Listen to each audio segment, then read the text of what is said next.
राधा स्वामी जी। बानी गुरु अर्जन देव जी।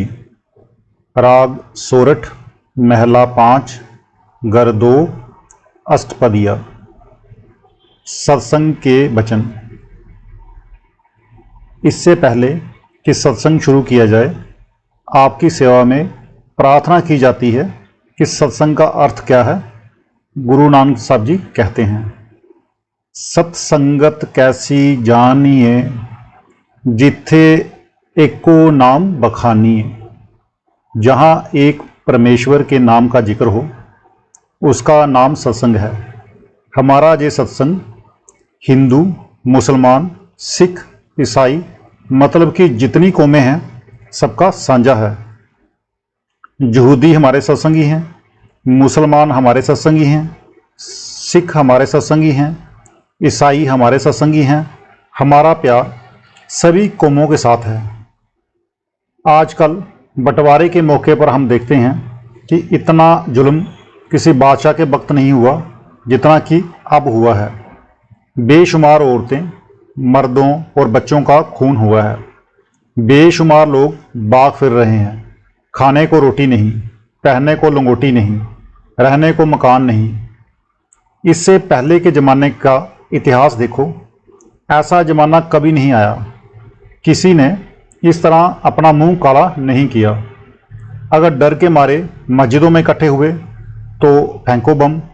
अगर गुरुद्वारों में जान बचाने के लिए इकट्ठे हुए तो फेंको बम। आप सोचो कि क्या वह मालिक इन्हें इस जुल्म का बदला नहीं देगा? क्या वे दोजख यानी कि नरकों में जाने का सामान नहीं कर रहे हैं? जहाँ तो ये कह दो कि परमात्मा है ही नहीं, फिर जो मर्जी है करो और वेद शास्त्रों, ग्रंथ पोथियों को समुद्र में बहा दो। जब वेद शास्त्र, कुरान, इंजील सब ग्रंथ कहते हैं कि परमात्मा आपके अंदर है और आप उन्हें सच्चा मानते हैं, फिर ये अत्याचार क्यों? आपको बड़े प्रेम के साथ समझाया जाता है कि जहाँ से ना मुसलमानों को जाना है, ना हिंदुओं को जाना है और ना सिखों को जाना है, जहीं का जहीं रहना है। फिर आप दुश्मनी क्यों करते हो? मोहब्बत से काम करो, एक दूसरे से प्यार करो, अमन चैन के साथ रहो। कोई लुधियाना जाता है, कोई लाहौर जाता है, कोई हिंदुस्तान को छोड़कर पाकिस्तान जा रहा है, कोई पाकिस्तान को छोड़कर हिंदुस्तान आ रहा है। कोई महजब जुल्म करने की इजाज़त नहीं देता।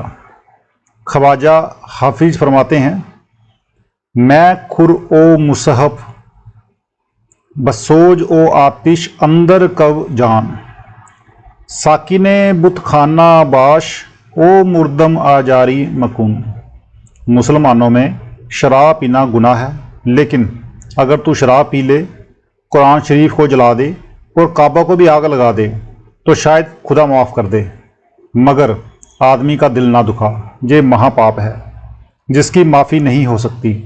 यही शेख फरीद कहते हैं, जे तो पिरिया दे सिख हवाऊ नाठ है कहीदा। हमें जानना चाहिए कि हमारा मस्जिद क्या कहता है। मुसलमान फ़कीरों और दूसरे महात्माओं की किताबें होका दे रही हैं कि बचो बचो, मगर हमारे कानों पर जू तक नहीं रेंगती। इस कान से सुना, उस कान से निकाल दिया। हमें क्या इलाज करना चाहिए? जिस तरह जब किसी पर कोई मुकदमा आता है तो वह सियाने से सियाने वकील के पास जाता है। अगर कोई बीमार होता है तो अच्छे से अच्छे डॉक्टर से इलाज करवाता है। इसी तरह हमारी रूहानी बीमारी के डॉक्टर संत हैं। अगर कोई ऊंचे से ऊंचा रूहानी मार्ग है तो संतों का है। हमें उनके पास जाना चाहिए, जो 9 दरवाजे खाली करके, सूरज, चंद्रमा और तारामंडल पार करके, अंदर गुरु को प्रत्यक्ष करके जीते जी सचखंड पहुंच जाए, वही असली संत है। चाहे वह हिंदू है, चाहे मुसलमान, या ईसाई, या किसी और मजहब का। संत हिंदुओं में भी हुए हैं, मुसलमानों में भी हुए हैं, ईसाइयों में भी हुए हैं। इस कलयुग में संतों की तालीम में ही सुख है और किसी में नहीं। सुख ना गृहस्थ में है, ना त्याग में है। एक महात्मा कहते हैं, ना सुख बिच गृहस्थ दे, ना सुख छड़ गया।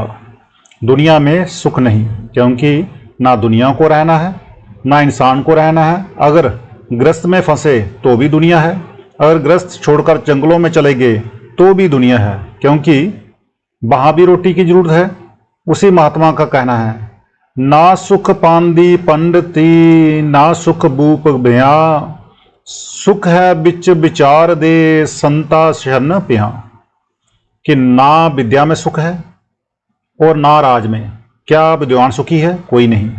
क्या राजा महाराजा सुखी हैं? कोई नहीं। अगर सुख है तो साधु संतों की शरण में, वाणी के विचार में। और संत क्या कहते हैं कि जीते जी मरो। अगर जहाँ से कोई निकलने का रास्ता है तो नम्रता है, प्रेम प्यार है। संत हमें नम्रता सिखाते हैं। गुरु नानक साहब ने दुर्दाम पहुंचकर भी दम नहीं मारा, बल्कि कहते हैं कि हमें कुछ नहीं आता। जो दुर्दाम पहुंच गए उन्होंने भी दम नहीं मारा। मैं तो अभी जहाँ बैठा हूँ, अगर मैं कहता हूँ कि मैं संतों का दास हूँ तो मैंने क्या बुरा किया है।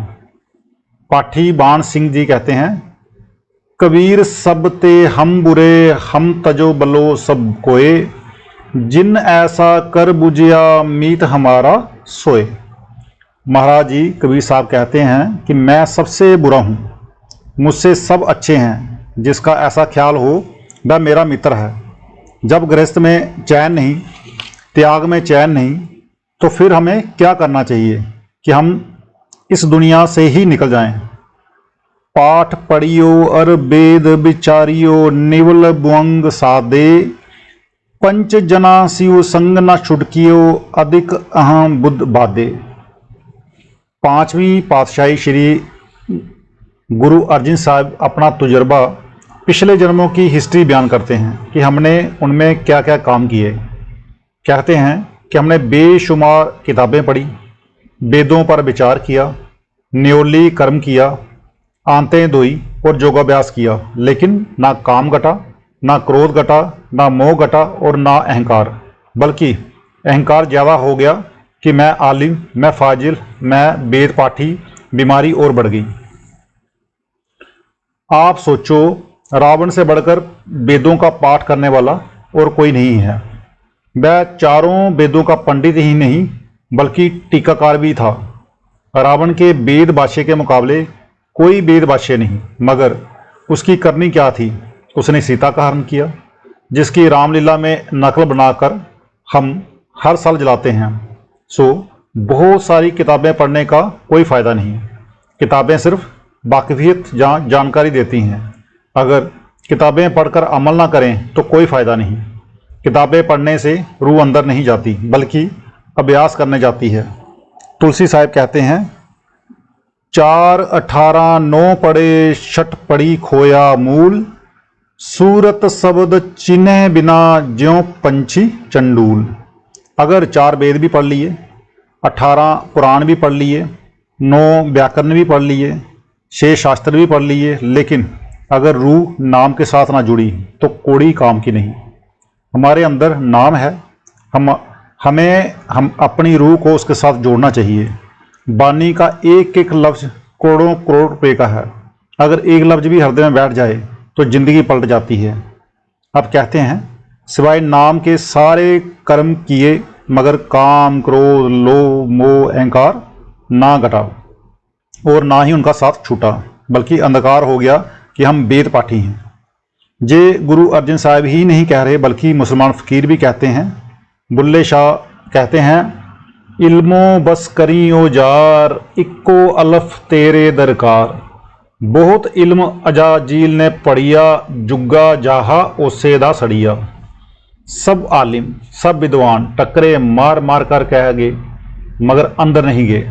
गुरु साहब नानक साहब जी होका देते हैं, पढ़िए जेते बरस बरस, पढ़िए जेते मास, पढ़िए जेती आरजा, पढ़िए जेते सास।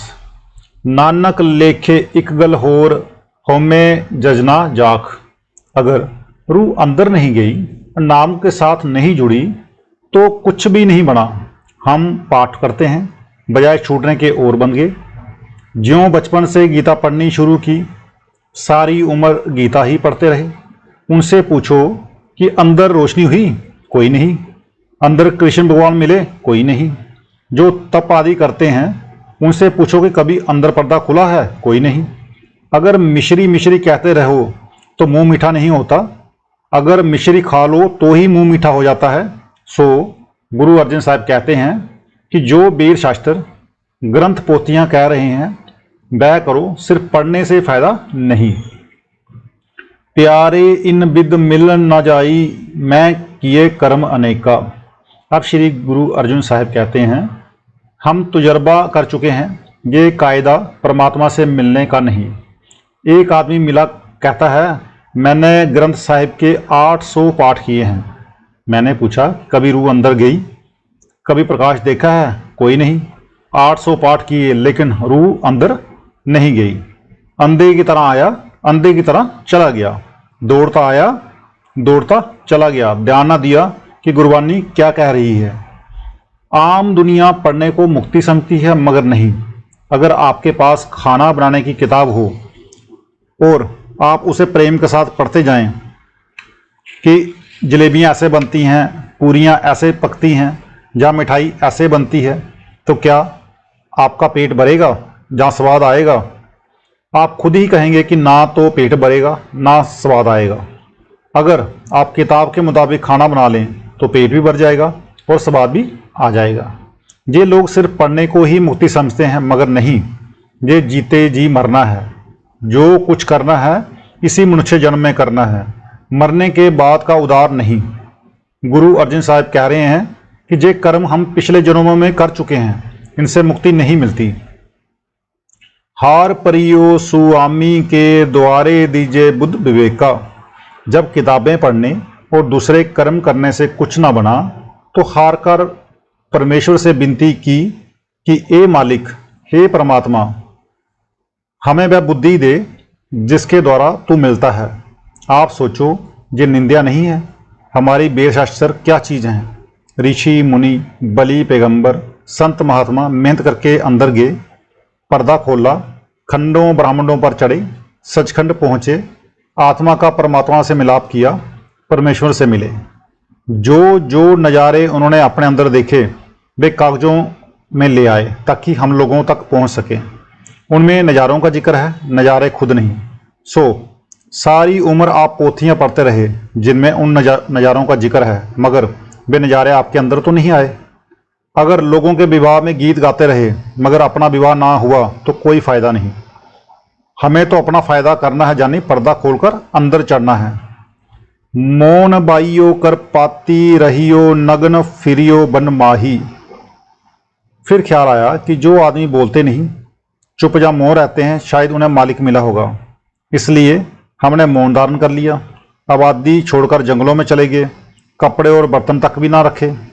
पेड़ों की पत्तियों को बर्तन बनाया, पत्तियों को खाया, पत्तियों का लिबास और पत्तियों का बिस्तर बनाया, यानी सब कुछ पत्तियों का बनाया, लेकिन बना फिर भी कुछ नहीं। अब मौन का जो मकसद था वह तो समझा नहीं। कागज पेंसिल हाथ में रख ली, जवान से ना कहा, लिखकर मांग लिया कि मुझे रोटी चाहिए, पानी चाहिए, जहाँ कुछ और चाहिए। बात तो एक ही है। तट तीर्थ सब धरती, ब्रह्मियों दुविधा छुटके नाही। कहते हैं गंगा, जमुना, गोदावरी और कई तीर्थों पर नहाते फिरे, लेकिन दुविधा उसी तरह बनी रही। मन मैले का मैला रहा, पापों का मैल उसी तरह रही। क्यों? क्योंकि दुनिया का कोई पानी पापों की मैल नहीं उतार सकता। अगर पानी से पाप धोए जा सकते तो सभी धर्मात्मा पुरुष अभ्यास क्यों करते हैं? असली तीर्थ तो भजन करने से अंदर जाकर मिलेगा, जिसे कबीर साहिब ने मान सरोवर, गुरु साहिब ने अमृतसर और ऋषि मुनियों ने प्रयाग कहा है। गंगा भी अंदर है, जमुना भी अंदर है, सरस्वती भी अंदर ही है। ये जो बाहर अमृतसर है हम उसे भी नमस्कार करते हैं, लेकिन गुरु साहिबानों ने अंदर अमृतसर देखकर बाहर नाम रखा है। इसी तरह ऋषि मुनियों ने अंदर देखकर बाहर गंगा, जमुना, सरस्वती नाम रखे हैं।